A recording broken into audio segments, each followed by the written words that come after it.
안녕하세요. 오늘도 서연살롱을 찾아주셔서 감사합니다. 저는 초등학교에서 아이들을 가르치고 있는 30대 중반 여자입니다. 혹시 내 남자의 과거에 대해서 알아보거나 들어보신 적 있나요? 대부분 모르거나 모른 채로 살게 되는 경우가 많을 것 같아요. 저는 결혼식을 한 달 앞두고 예비신랑의 소름 돋는 실체를 알게 되었어요. 소위 결혼시장에서 금값이라는 초등학교 여교사지만 30이 넘도록 결혼을 못하고 있는 탓에 노처녀 선생님으로 불리고 있었어요. 그렇다고 제가 눈이 높거나 결혼 의지가 없었던 것도 아니라 꾸준히 지인들에게 소개받아 왔지만 예쁘지 않은 외모와 소심한 성격 때문에 퇴짜 맞기 일쑤였죠. 몇 년 전부턴 이번 생에는 결혼과는 인연이 없나 보다 생각하게 되었어요. 그래서 주변 사람들이 물어볼 때마다 독신주의라고 말하면서 저를 스스로 보호할 뿐이었어요. 그렇게 몇 년을 지내다 보니 남는 건 시간뿐이고 주변 친구들은 시집가서 자기 삶을 사느라 바쁘니 점점 할 일이 없더라고요. 주말마다 자전거 라이딩 동호회 나가서 시간을 보내는 게 유일한 낙이었어요. 여느 날처럼 라이딩을 준비하고 있었는데 누군가 저에게 말을 걸었어요. 저기 제가 오늘 처음이라. 신입 회원이었던 그 남자는 첫 라이딩에 많이 긴장한 모습이었어요. 그런 모습이 제가 처음 이 동호회에 들어왔을 때의 모습 같아 보였죠. 뭔가 불안불안해 보여서 이것저것 도와주게 되었어요. 그 덕분인지 무사히 첫 라이딩을 마쳤어요. 라이딩 후 신입 회원 환영회 겸 회식 자리를 가지게 되었는데요. 그는 저보다 3살이나 어렸고 최근 직장을 옮기면서 이쪽으로 이사 오게 되었다고 하며 자신을 소개하더라고요. 저는 구석에서 맥주를 훌쩍훌쩍 마시고 있었는데 그 사람이 다가와서 말을 건넸어요. 저기 아까는 정말 고마웠어요.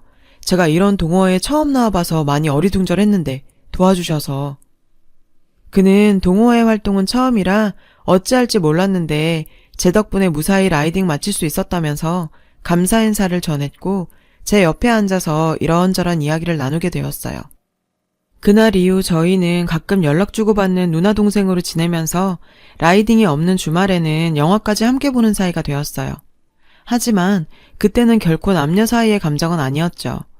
그해 크리스마스에 벌어진 한 사건으로 마냥 어린 동생으로만 보이던 그에게 제가 다른 감정을 가지게 되었어요.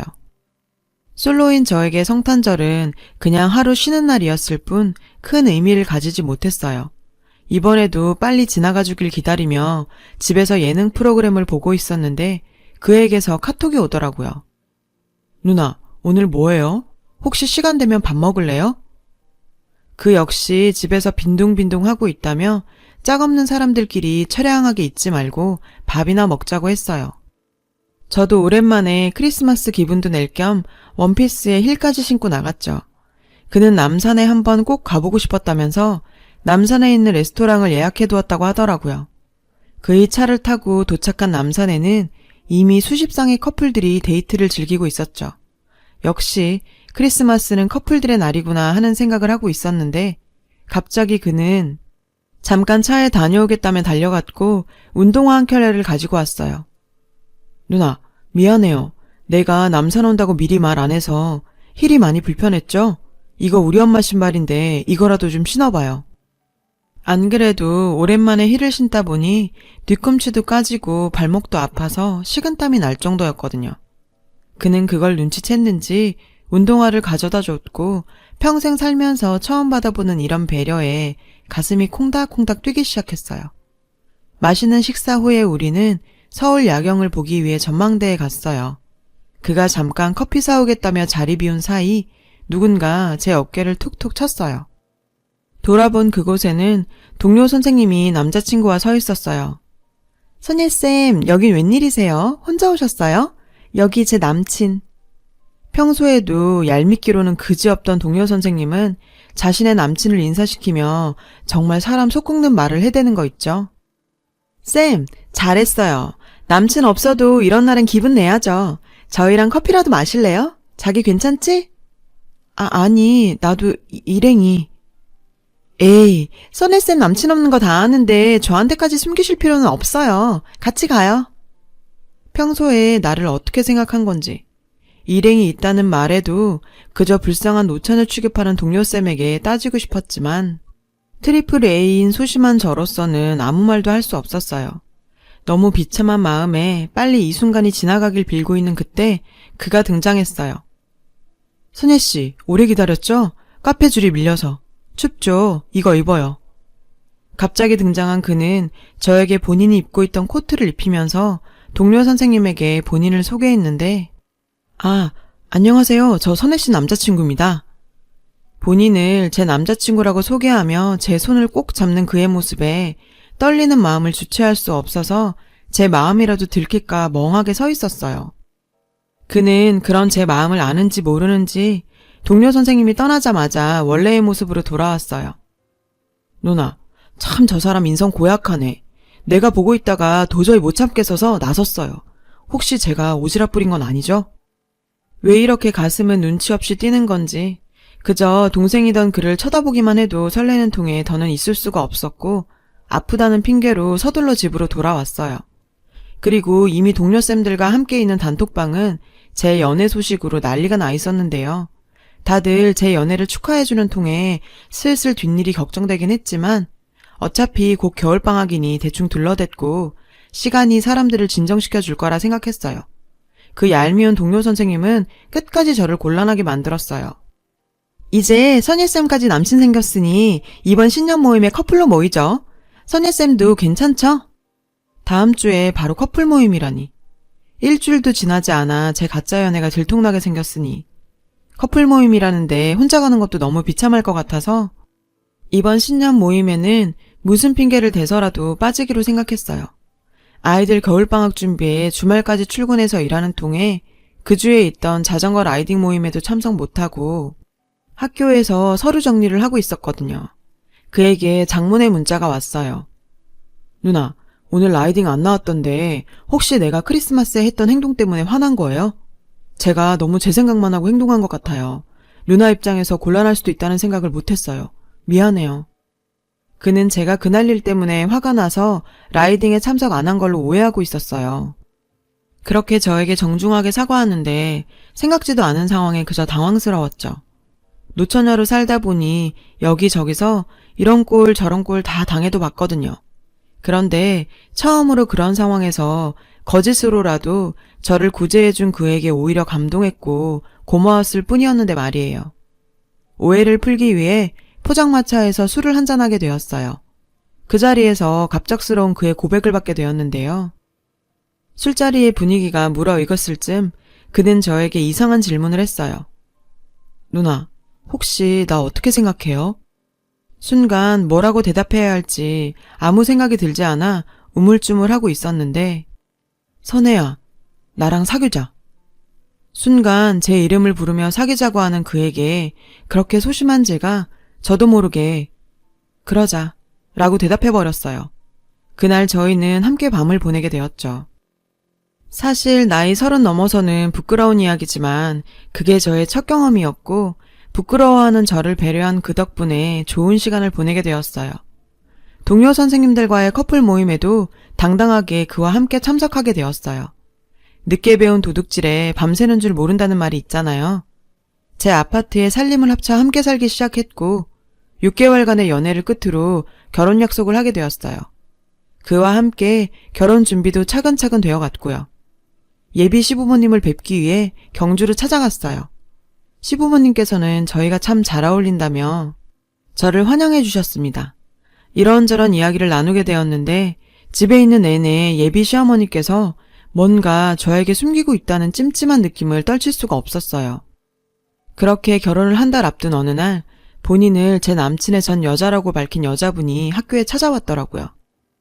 이선예 씨죠? 제가 이러는 게 그쪽한테 맞는 행동인지는 모르겠지만 그쪽이랑 결혼할 박태민 씨를 얼마나 아세요?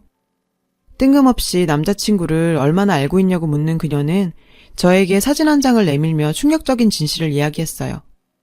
혹시 그 집에 갔을 때 5살 정도 된 아이 못 봤나요? 그 이야기를 듣는 순간 머릿속에 뭔가 스치듯 그의 경주 본가에 갔을 때 장면이 떠올랐는데 분명 예비 시부모님 2분만 살고 있다는 집에 애들 장난감이 왜 이리 많은 건지 가족 사진 속에 있던 아기는 누구인지. 제가 그 집을 다녀온 후 느낀 그 찜찜함의 실체가 밝혀지는 순간이었어요. 그녀는 본인이 그 아이를 낳았고 그 아이의 아빠가 바로 제 남자친구라고 밝혔어요. 정말 너무 충격적인 이야기에 저는 그 자리에서 멈춰버렸고 어떤 말도 할 수 없었습니다. 20살이던 그녀는 제 남자친구의 아이를 가지게 되었다고 해요. 어린 나이의 임신은 어느 누구에게도 환영받지 못했대요. 아이만 낳은 채 아이 아빠에게 버림받았다고 하더라고요. 그래도 자기 핏줄은 땡겼는지 제 예비 시부모는 아이를 데리고 가서 키우겠다며 아이조차 빼앗아갔고 어렸던 그녀는 어떤 선택도 할 수 없었다고 했어요. 아이가 너무 보고 싶어서 찾아가 봤지만 아기 볼 자격도 없다며 매몰차게 거절당했다고 하더라고요. 아이 아빠는 전화조차 받지 않았고요. 어떻게든 아이의 양육권을 찾기 위해 방법을 찾던 중 결혼 소식을 접하고 저를 찾아왔답니다. 저에게는 그렇게 따뜻하고 배려해주는 그 남자와 시부모가 그런 잔인한 과거를 가지고 있다는 사실에 너무나 끔찍했지만 그에게 꼭 확인해봐야 했어요. 자기 혹시 나한테 할 말 없어? 내가 오늘 이상한 이야기 하나를 들었는데 당신한테 아이가 있다는 이야기. 제 이야기를 듣는 순간 남자친구는 손까지 벌벌 떨 정도로 당황했어요. 아니 그게 무슨 말이야 그게. 도대체 어떤 이야기를 들은 거야? 그런 일 절대 없어. 아니라고 말하는 그였지만 그의 당황하는 행동은 제가 물어본 질문에 대한 답으로 이미 충분했죠. 저는 그에게 파혼하자고 했어요. 그러자 그렇게 따뜻하고 배려했던 그는 숨어있던 본색을 드러냈어요. 뭐라고? 파혼? 어디서 개떡 같은 소리를 듣고 와서 파혼? 정신 차려. 우리 결혼 한 달 남았어. 이미 식장도 다 잡았고 청첩장까지 다 돌렸는데 지금 무슨 개소리야. 넌 결혼할 여자한테 그걸 숨기고 결혼하는 게 말이 된다고 생각해? 내가 그걸 알고 너랑 어떻게 결혼을 하니? 진짜 다 늙은 오처녀 구제해줄랬더니 이것저것 엄청 따지네. 선혜야, 잘 들어. 네 나이 35이야. 이번에 나랑 파혼하면 네 주변에 다 소문나고 너 평생 결혼 못해. 잘 생각해. 알겠어? 사실 맞는 말이죠. 제 나이 35에 지금 결혼을 못하면 앞으로 결혼을 못할 확률이 높겠죠. 그렇다고 저런 남자와 살고 싶지 않았어요. 저는 그를 집에서 내쫓아버렸죠. 그리고 한참을 집에서 울면서 지냈어요. 뒤늦게 찾아온 인연이라고 생각했던 남자가 그렇게도 나쁜 인간이었다는 걸 알게 되니 더는 남자를 만날 자신이 없더라고요. 주위 사람들에게 뿌려놓은 수십 장의 청첩장과 부모님에게는 도대체 어떻게 말해야 할지 머릿속이 터질 것만 같았고 정말 그 인간을 만나기 전으로 시간을 되돌리고만 싶었어요. 그렇게 시리에 빠져 지낸 지 일주일, 누군가 집에 찾아왔어요. 그 인간 엄마였어요. 정말 그 식구들은 꼴도 보기 싫었지만 그냥 돌려보낼 생각에 문을 여는 순간 저를 밀면서 집 안으로 들어왔어요. 다짜고짜 소리쳤는데요. 얘, 너 우리 아들하고 파혼한다고 했다면서? 결혼식 얼마나 남았다고 도대체 무슨 짓이니? 적반하장도 유분수지. 오히려 저에게 화를 냈고 왜 파혼하는지도 모르고 찾아왔나 해서 설명해줬습니다. 저기 댁 아들한테 아이가 있다면서요. 애 있는 걸 숨긴 사람이랑 어떻게 결혼을 하겠어요? 저 바쁘니까 돌아가세요. 그러자 그 여자는 정말 어처구니 없는 말을 내뱉기 시작했어요. 아이 있는 게 무슨 흠이라도 되니? 네 나이에 우리 아들 같은 사람이랑 결혼하려면 그 정도는 감수할 줄 알아야 하는 거 아니니? 네가 무슨 20대 아가씨도 아니고 오히려 배 아프지 않고 고생도 없이 아들 하나 생기면 너한테도 좋은 거 아니니? 남들은 입양도 한다더라. 너는 사랑하는 사람 자식 하나 못 걷어 키우니? 말이야 바른 말이지. 너 같은 걸 누가 데리고 가니? 나이는 많아. 그렇다고 이쁘기라니. 완전 헝거잖아 헝거. 우리 아들이 착해서 너 같은 거랑도 결혼하려고 하는 거지. 너도 후회 말고 여기서 적당히 하면 우리가 한 번은 봐주마. 그냥 저런 인간들이랑 싸우기도 싫고 더 이상 말 섞고 싶지 않아 돌려보내려고 했는데 저를 무슨 헌 짐짝 취급하면서 뻔뻔하게 구는 모습에 더는 참을 수가 없었어요. 헌거요? 제가 무슨 결혼해달라고 매달렸어요? 결혼 못해서 죽은 귀신이라도 붙은 줄 아세요? 저 초등학교 교사예요. 결혼 따위 안 해도 평생 먹고 사는데 아무 문제 없어요. 내가 당신들한테 왜 속이고 들어가? 내가 바른 말 제대로 해볼까? 당신 아들 뭐 볼 거 있어? 언제 망할지도 모르는 그런 회사 다니지. 전세 구할 돈도 없어서 우리 집에 얹혀 살았지. 결혼 준비할 때 당신 집에 해준 게 뭐 있어? 게다가 5살짜리 애까지 딸렸다니. 내 걱정하지 말고 당신 아들 걱정이나 해. 그리고 당신 아들한테 전해. 어디 가서 자꾸 헛소리하고 다닌 것 같은데 콩밥 먹고 싶지 않으면 그만하는 게 좋을 거라고.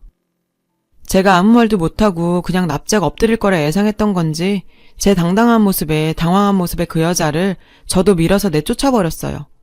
평생 누구한테 소리 한번 못 쳐보던 제가 속에 있던 말들을 다 내뱉고 나니 쌓인 울분이 다 쓸려 내려가는 것 같았어요. 지금까지 왜 이러고 살지 못했나 후회가 들더라니까요. 이 사람들도 저 같은 성격이면 쥐 죽은 듯 숨겨둔 아이 키우면서 그냥저냥 살 거라 생각했나 봐요. 파혼 후 저는 이 상황을 피하지 않고 정면 돌파하기로 했습니다. 부모님, 학교 동료 등등 결혼 사실을 알린 지인들에게 숨기지 않고 사실대로 파혼 소식을 알렸고 많은 분들로부터 위로와 격려를 받았어요. 그리고 제가 저 미친 집안에 시집가는 걸 막아준 그녀에게 뭔가 보답하고 싶어서 그분이 양육권을 찾을 수 있게 법원에서 증언도 하게 되었어요. 저 만나는 동안 한 번도 자기 애 보러 가지도 않았으면서 그놈은 법정에서 그제서야 자기 핏줄이라며 양육권을 주장했어요. 그 모습을 보니 더욱 그녀에게 양육권을 돌려줘야겠다는 생각이 들더라고요. 이런 일들을 겪고 나니까 제 마인드가 많이 변하게 되었어요. 왜 이렇게 결혼이란 걸 반드시 해야 한다고 생각했던 건지, 결혼 안 한 걸 왜 이렇게 부끄럽게 생각하고 산 건지, 느긋하게 생각하려고요. 언젠가 정말 좋은 인연이 나타나겠죠. 훌훌 털어버리고 제 삶을 열심히 살아보려고 합니다. 긴 글 읽어주셔서 감사합니다. 여러분, 사연 댓글에 응원과 현명한 조언 부탁드려요. 좋아요와 구독은 저에게 큰 힘이 됩니다. 오늘도 좋은 일 가득하세요.